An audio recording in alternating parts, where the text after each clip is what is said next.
First thing we're going to talk about today is stance and starts.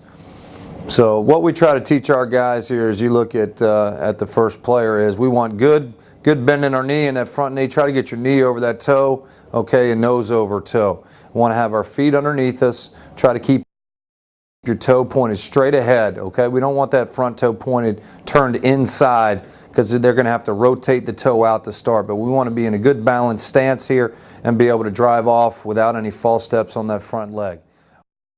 We do a release drill here, and we do several of them. Okay, this will be a double up move. It's critical here that we try to keep our elbow in tight. We're trying to get the defensive back off his grass, okay, trying to get him to move with this quick foot fire, okay, and then clubbing down with that inside arm and trying to rip that inside shoulder past the defensive back.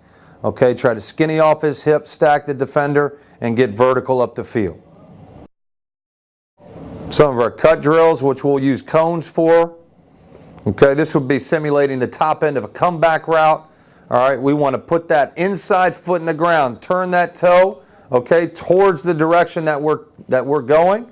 Okay, you want to open that hip up. All right, and we're coming down at a 30-degree angle. You can see over the top of that cone, okay, and underneath the outside cone there.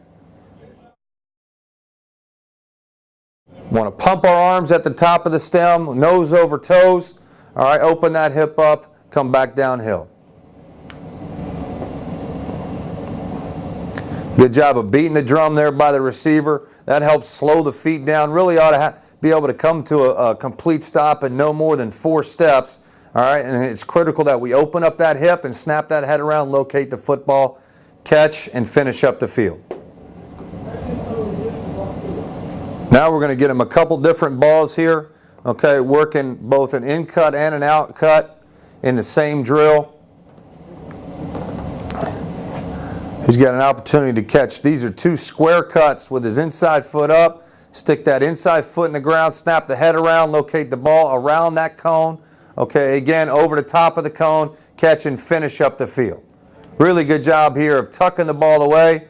Okay, you can see the ball placement there high and tight on the inside number there, on the near number, elbow, okay, tight to the body, and the nose of the football up. Great job here of force snapping his head around, finding that ball. Now we're working curl. Okay, you see putting that foot in the ground.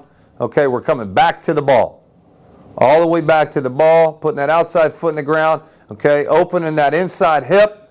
There's no false steps, doing a great job of beating the drum there at the top of the stem. Nose over toes. Okay, nice and balanced. Coming back to meet the football, being friendly to the ball. Okay, tuck and finish. We start our bag drills off with strides.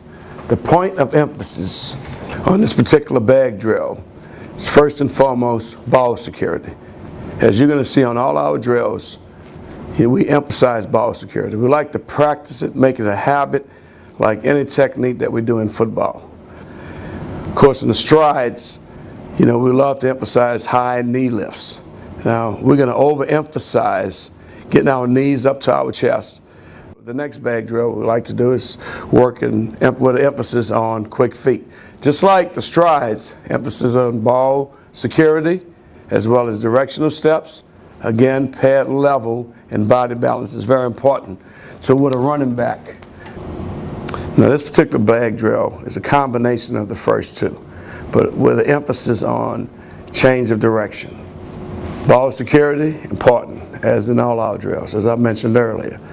Now, what we're going to do as far as the technique, it's going to be a combination of strides, where we're trying to get our knees up high and our feet up off the ground, and we're going to hit every other hole between the bags.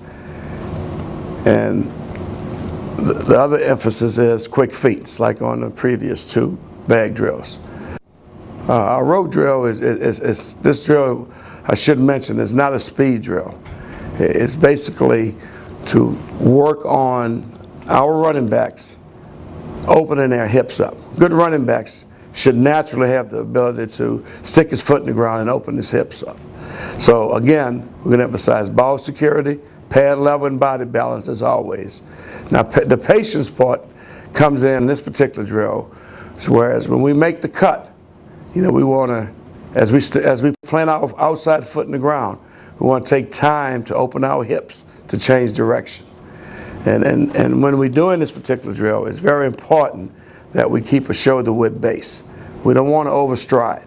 You know, I think one of the things that happen when you're making a cut, if you overstride, you usually lose your body balance. Again, we're going to emphasize the knee lift and the quick feet. As in all of the drills, and this one in particular, we're really working hard on making sure that we're working our hips. If you will, this is the drill that I think we just fine-tuning a natural skill that a back should have.